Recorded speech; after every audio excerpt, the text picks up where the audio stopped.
विधना ने जो लिख दिया छठी रात के अंक, राई घटे न तिल बढ़े, रहो जीव निशंक। क्या भाग्य पर निर्भर रहना उचित है? क्या कर्म को ही सर्वशक्तिमान मानना चाहिए? राधे राधे दोस्तों, चलिए आज इस तथ्य को समझते हैं। इस संसार में कुछ बातें ऐसी होती है जिन्हें समझना आसान नहीं होता, लेकिन उन्हें महसूस किए बिना जीवन भी अधूरा लगता है। मनुष्य अक्सर अपने भाग्य को लेकर उलझा रहता है। कभी वह अपने कर्मों पर भरोसा करता है तो कभी नियति को दोष देता है। इसी उलझन के बीच एक प्रश्न ऐसा है जो हर मन में कभी न कभी उठता जरूर है कि क्या सब कुछ पहले से तय है या फिर इंसान अपने कर्मों से अपना भविष्य बदल सकता है। इसी प्रश्न को एक बार माता पार्वती ने बड़े ही सहज और जिज्ञासु भाव से भगवान भोलेनाथ के सामने रखा। उन्होंने विनम्रता से पूछा, प्रभु, क्या मनुष्य का भाग्य जन्म से ही तय होता है या अपने कर्मों के द्वारा उसे बदला जा सकता है? ये कोई साधारण प्रश्न नहीं था, बल्कि जीवन के सबसे गहरे रहस्यों में से एक था।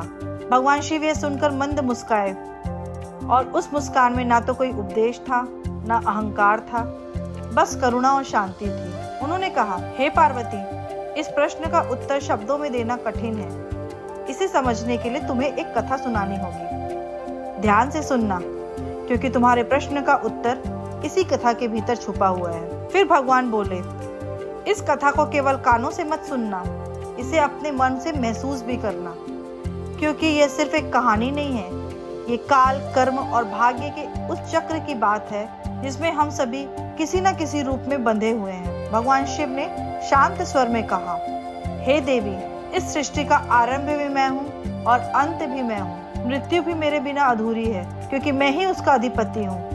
जीवन का अंतिम सत्य मृत्यु है, और जिसे तुम समय कहती हो वही काल मेरी आज्ञा से हर प्राणी को अपने प्रभाव में लेता है। उन्होंने आगे कहा, इस संसार में आज तक कोई भी काल को पराजित नहीं कर सका।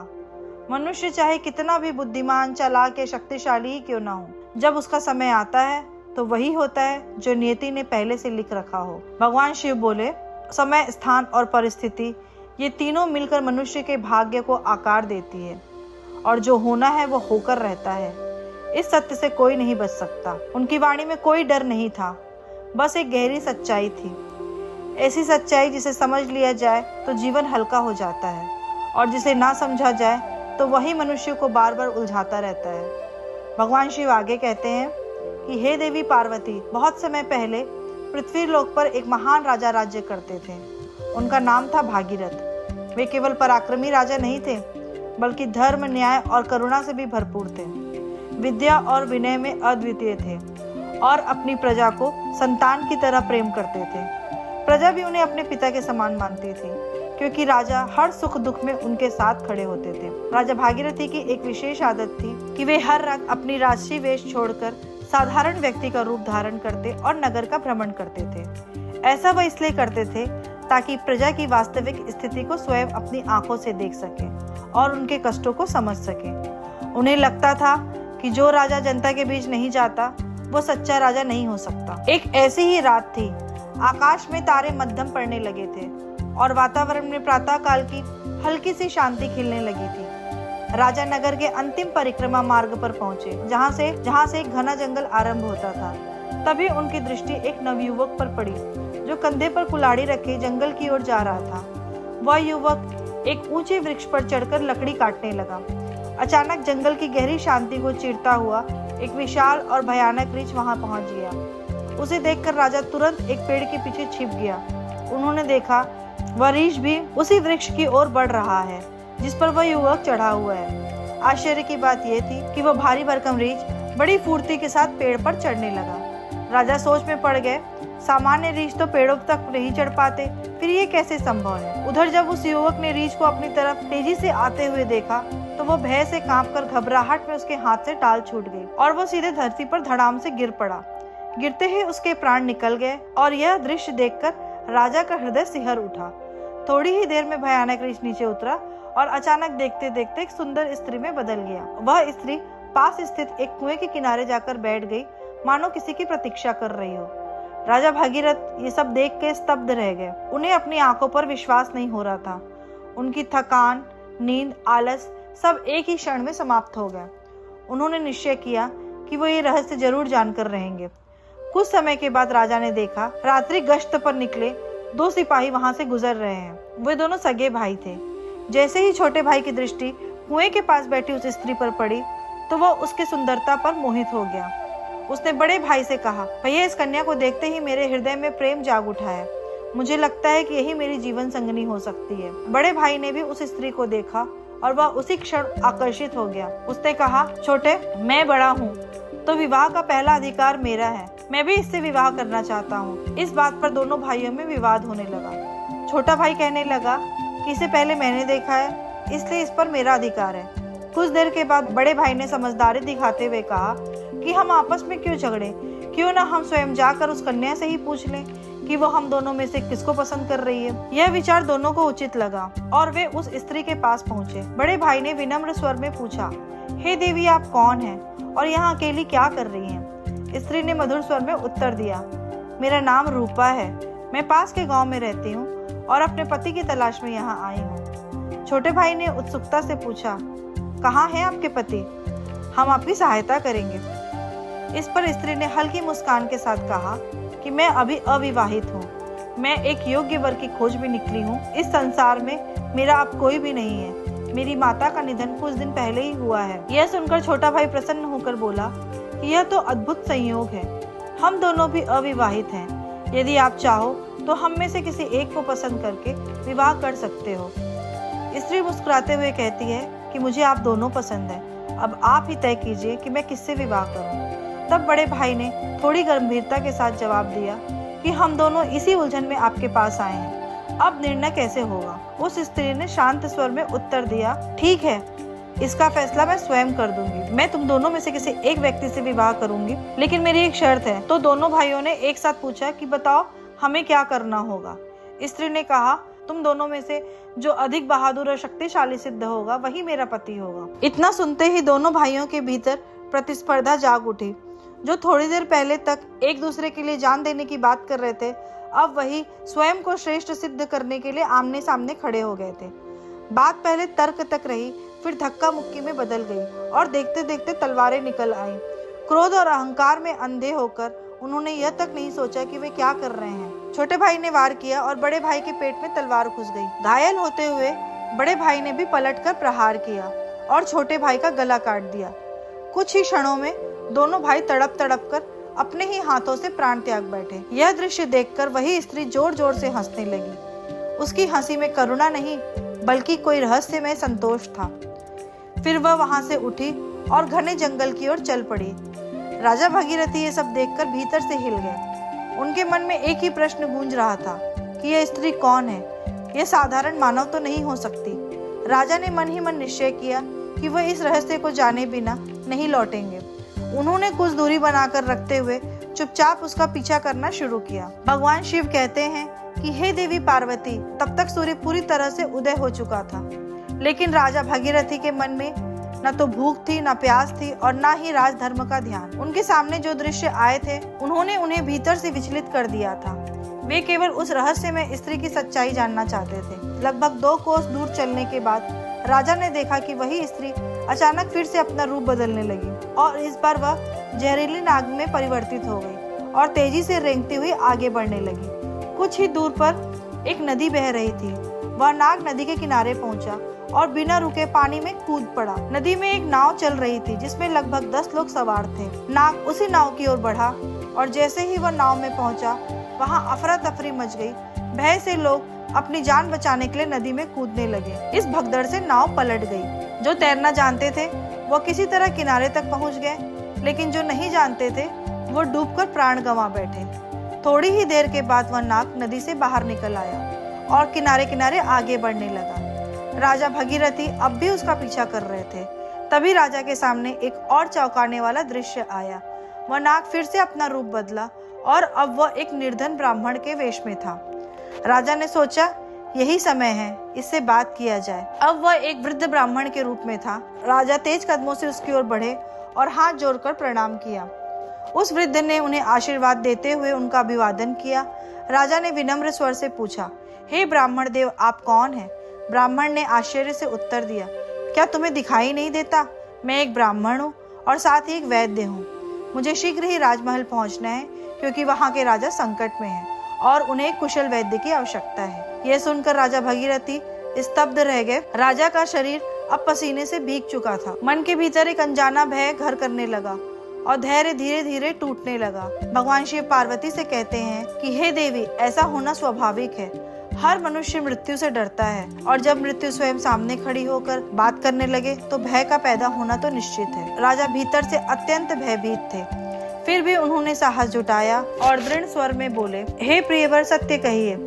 असत्य बोलना किसी ब्राह्मण को शोभा नहीं देता। इसके लिए आपको दंड भी मिल सकता है, यहाँ तक कि प्राण दंड भी। और ये भी जान लीजिए कि इस नगर के राजा मेरे मित्र हैं और वह पूर्णतः स्वस्थ हैं। ब्राह्मण ने यह बात सुनकर हल्की सी मुस्कान दी और बोले कि मैं सब जानता हूँ, तुम व्यर्थ ही मेरा समय नष्ट कर रहे हो। मैं जो भी हूँ, तुम्हें उससे क्या लेना देना, तुम अपने कार्य से कार्य रखो। राजा अब और विचलित हो चुके थे। उन्होंने आवाज ऊंची करते हुए कहा, हे ब्राह्मण, आप फिर असत्य बोल रहे हैं। आप ब्राह्मण नहीं हैं, आप वो नहीं हैं जो दिखाई दे रहे हैं। जब तक मैं सत्य नहीं जान लेता तब तक आपका पीछा नहीं छोड़ सकता। आपको सच्चाई बतानी ही पड़ेगी। ब्राह्मण ने फिर वही शांत मुस्कान के साथ कहा, हे युवक, मैं ब्राह्मण ही हूँ, मुझे जाने दो, नहीं तो इस राजा की मृत्यु के कारण तुम स्वयं बनोगे और उसका पछतावा तुम्हें जीवन भर रहेगा। यह सुनते ही राजा के भीतर का क्रोध जाग उठा।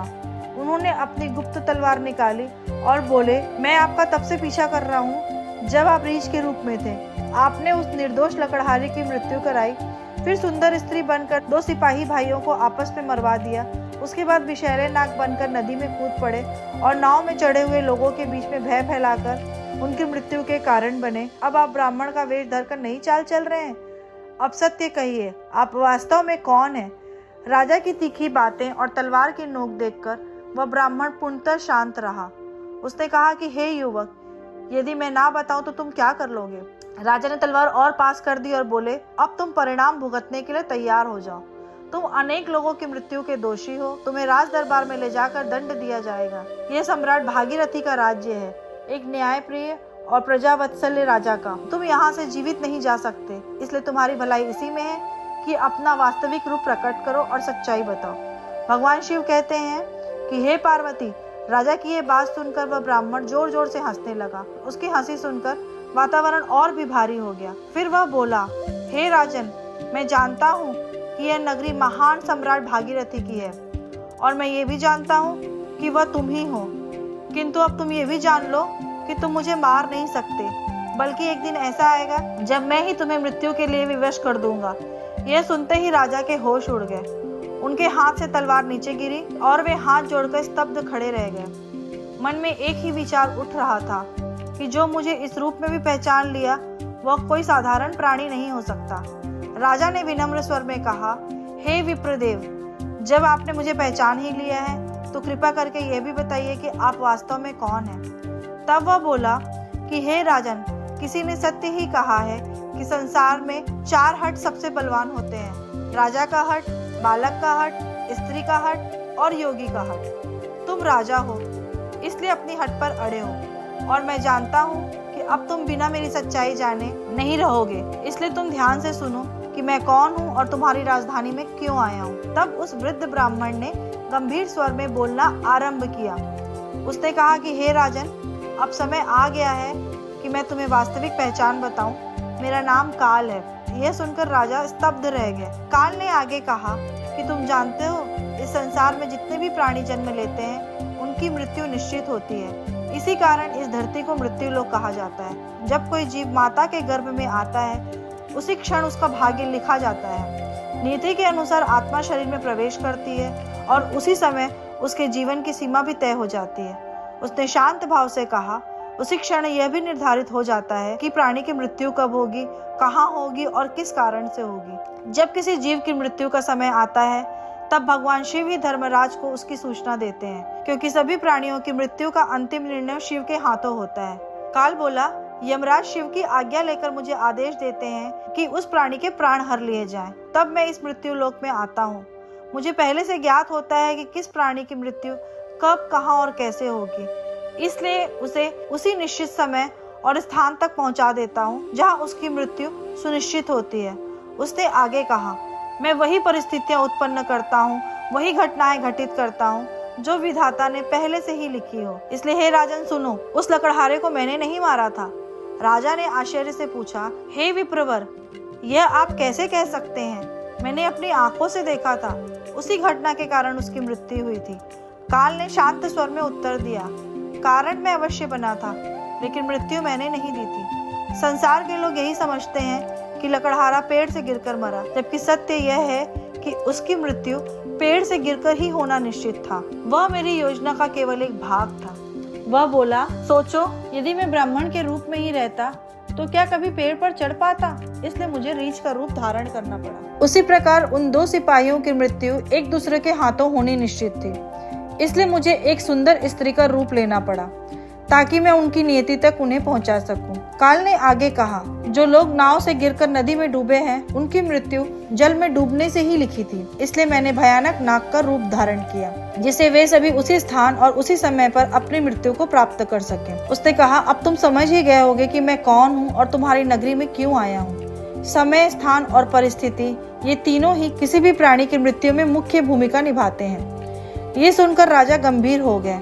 उन्होंने हाथ जोड़कर कहा कि हे विप्रवर, आपने मुझे ज्ञान दिया है, उसके लिए मैं आपका आभार व्यक्त करता हूँ। लेकिन मेरे मन में एक और प्रश्न है।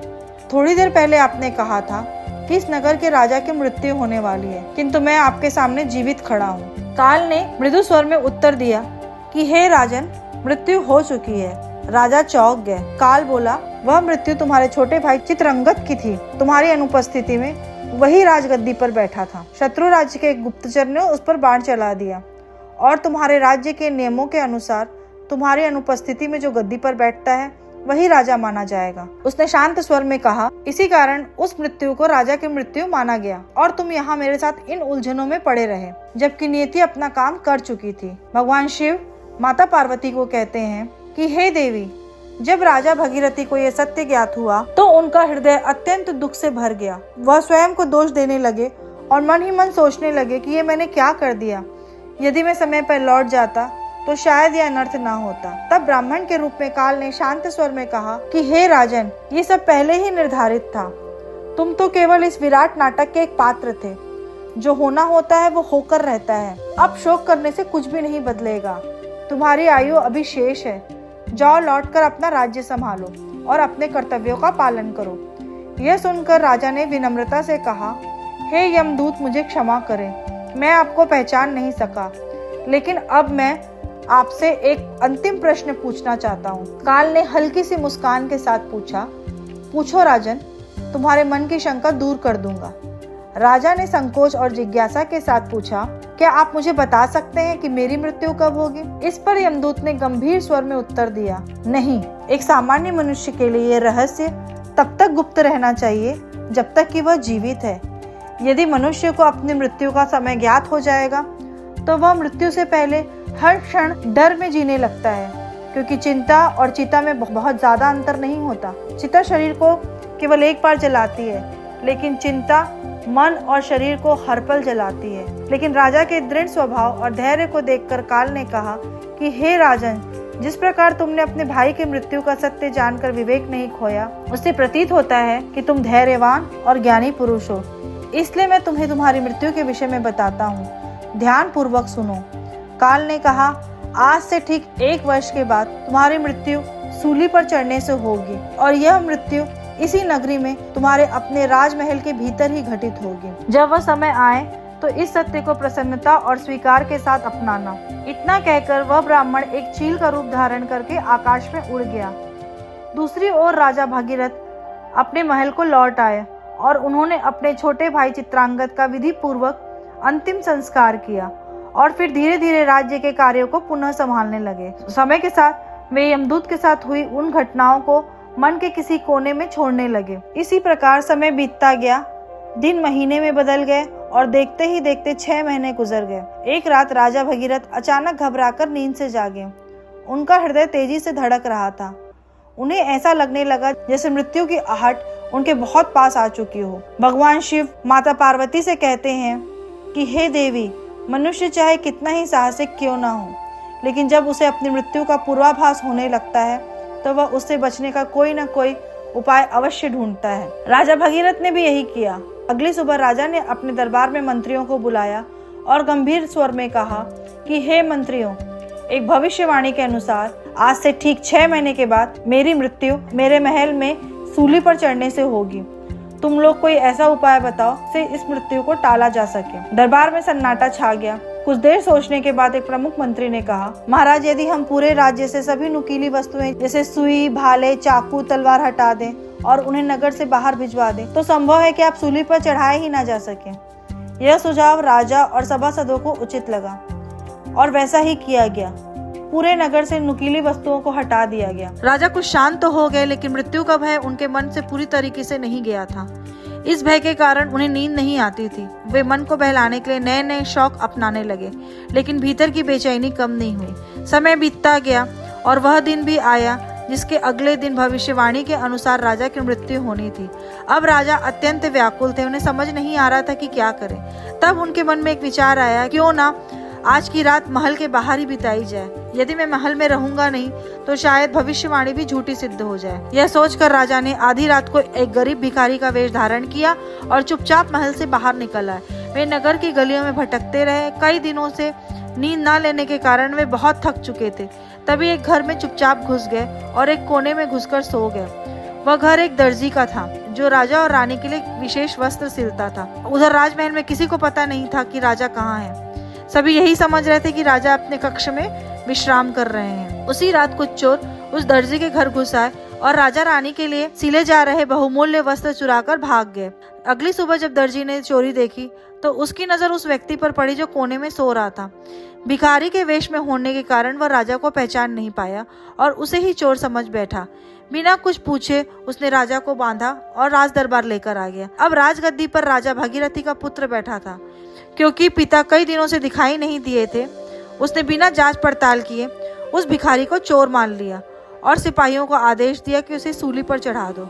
यह सुनते ही राजा भगीरथ चौंक गए। चारों ओर देखकर उन्हें समझ आ गया कि वे स्वयं ही अपने पुत्र के आदेश में फंस चुके हैं। यही वह दिन था जिसकी भविष्यवाणी 1 साल पहले काल ने की थी। राजा ने तुरंत मंत्रियों को सारा सत्य बता दिया कि हम एक धर्म संकट में हैं। ना तो मैं अपने पुत्र के आदेश का अपमान करना चाहता हूँ और ना ही मृत्यु का वरण करना चाहता हूँ। अब आप ही कोई उपाय बताइए। तब महामंत्री ने विचार कर कहा, राजन, आदेश की मर्यादा भी बनी रहे और महाराज के प्राण भी सुरक्षित रहे। इसके लिए हमें सूली के स्थान पर एक सुई की नोक पर बिठा देते हैं। यह सुझाव आपको उचित लगेगा। समय आने पर राजा को सुई की नोक पर बिठाया गया, लेकिन विधि को कुछ और ही मंजूर था। जैसे ही राजा बैठे, यह सुई उनकी पीठ में धंस गई। रक्त बहने लगा। वैद्य बुलाए गए, लेकिन तब तक बहुत देर हो चुकी थी। धीरे धीरे राजा का शरीर शिथिल हो गया और वहीं तड़पते तड़पते उन्होंने प्राण त्याग दिए। भगवान शिव पार्वती से कहते हैं कि हे देवी, मनुष्य अपने भाग्य को बदलने के लिए चाहे कितने भी प्रयास कर ले, लेकिन विधाता ने पहले ही निश्चित कर रखा है, वह होकर ही रहता है। इसी कारण ईश्वर ने मनुष्य को भविष्य जानने की शक्ति नहीं दी है, ताकि वह चिंता में डूबकर अपने वर्तमान को न खो दे। मनुष्य को चाहिए कि वह अपने कर्म पथ पर अडिग रहे, धर्म के नियम का पालन करे और हर क्षण ईश्वर को समर्पित कर श्रद्धा और सत्य के साथ जिए। यही मानव जीवन का वास्तविक सार है।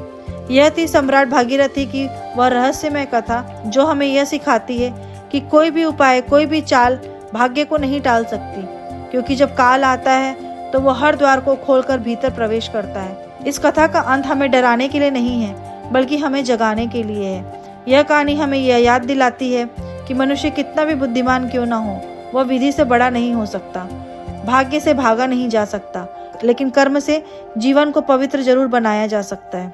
राजा भगीरथी ने हर संभव उपाय किया, फिर भी जो लिखा था वही होकर रहा, क्योंकि काल को टालने का कोई मार्ग नहीं होता, केवल स्वीकार ही उसका मार्ग है। भगवान ने हमें भविष्य जानने की शक्ति नहीं दी ताकि हम भय में नहीं बल्कि विश्वास से जी सकें और हमें हर आने वाले कल का ज्ञान हो जाए।